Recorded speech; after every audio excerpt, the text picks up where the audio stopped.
देखो, मैं फतेहाबाद गया था, प्रधानमंत्री जी का भाषण था, तो उस विषय के अंदर मेरे को फरीदाबाद जब मैं गया था तो फतेहाबाद के बाद में हिसार में रुका था। तो लोगों ने कहा था कि भाई आप यहाँ पे आते नहीं जाते नहीं, पुराने संबंध है आपके। तो मैंने कहा जब हमारा इलेक्शन हो जाएगा उसके बाद आऊँगा। तो अब इलेक्शन हमारा संपन्न हो गया है लोकसभा का, और उसके बाद जैसे लोगों ने इनवाइट किया है मेरे को सम्मानित करने के लिए, मैं यहाँ पे आया हूँ।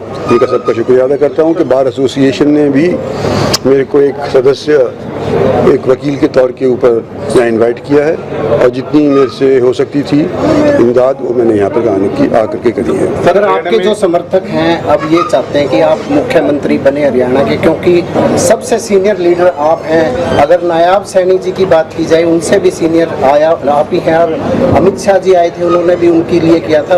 आपके समर्थक या जो भी चाहते हैं आप सीएम बने, क्या कहेंगे सर? देखो, वो तो हमारे पार्टी का फैसला होता है, और पिछले दिनों के अंदर पंचकूला के अंदर अमित भाई आए थे और उन्होंने फैसला कर दिया था कि नायब सिंह सैनी के नेतृत्व में ही विधानसभा का चुनाव लड़ा जाएगा। तो ये फैसला हो चुका है इस चीज़ का। तो सर, आपको कैबिनेट मंत्री भी नहीं बनाया है, इस तरह का भी लोगों में रोष है, राज्य मंत्री का ही दर्जा दिया गया। जी हाँ, वो रोष तो है ही। बल्कि सबसे पुराना अगर कोई राज्य मंत्री देखा जाए तो बार बार राज्य मंत्री बनने वाला अगर कोई इतिहास के अंदर है तो मैं ही हूँ शायद। सर, बीजेपी के अंदर गुटबाजी देखने को आती है। आप जहाँ पे गुड़गांव में लड़े वहाँ पे भी गुटबाजी, बीजेपी के नेताओं ने ही आपका साथ नहीं दिया। तो आपको लगता है कि कांग्रेस से ज़्यादा गुटबाजी बीजेपी में? हर पार्टी में थोड़ी बहुत होती है। कांग्रेस में भी गुटबाजी है, मैं वहाँ भी रह चुका हूँ।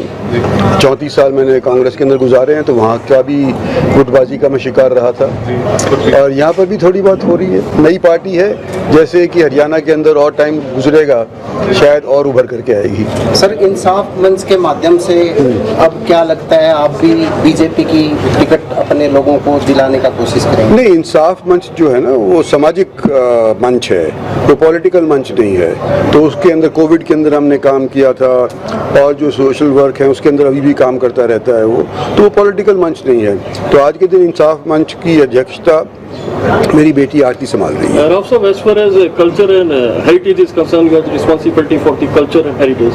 What kind of campaigning towards the youth? Youth is not aware for the culture and heritage. हाँ, अनफॉर्चुनेट है ये बात कि हमारी हिस्ट्री के बारे में, कम से कम रिसेंट हिस्ट्री के बारे में, मैं नहीं बात कर रहा कि 1000, 2000, 5000 साल की बात नहीं कर रहा, जो रिसेंट हिस्ट्री है उसके बारे में भी लोगों को नहीं पता है। तो हम अपनी तरफ से तो कल्चर के माध्यम से ये प्रयास करेंगे कि हिंदुस्तान जिस तरह से एक विकसित देश हुआ करता था पहले, उसी तरह से ये दोबारा से विकसित देश फिर से बन जाए 2047 तक। और ये प्रधानमंत्री का भी सपना है, उसके लिए हम प्रयास करेंगे।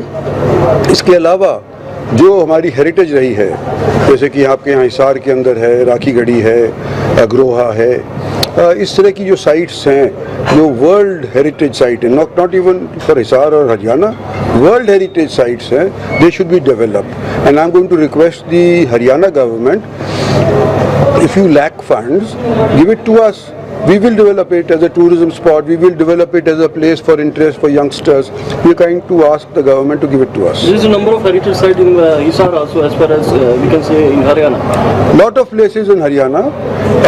In fact, if you look at it, Kurukshetra is the biggest heritage site that we have. But then we have in Narnaul, we have in Gurgaon, Guru Dronacharya. Narnaul के अंदर बीरबल की छतरी है।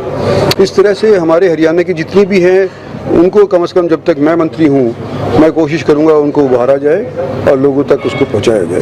जनता की और नई अफसरों की सुनते हैं। ऐसे ही तरह गुड़गांव में राव नरवीन ने भी कहा था कि जो अधिकारी लूटने में लगे हैं अपने समझाली की तरह, तो आपका क्या? देखो, अब ये जब तक कि इसकी कोई इंक्वायरी ना हो, तो जवानी जमा खर्चे तो बात बनता नहीं है। अब गुड़गांव का आपने जिक्र किया, तो गुड़गांव में एक इको ग्रीन नाम की संस्था है, चाइनीज़ बैकिंग के साथ है या चाइनीज़ पैसा उसके अंदर लगा हुआ है। 18 के अंदर नियुक्त करी गई थी, कूड़ा मलबा साफ करने के लिए उसको अधिकार दिया गया था, उसने ढेले भर का काम किया नहीं।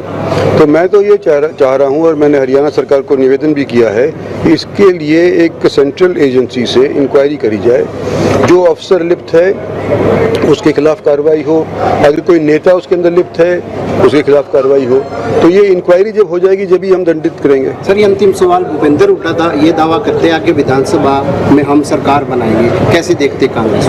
भाई अगर नहीं कहेंगे तो उनके साथ कौन जुड़ेगा?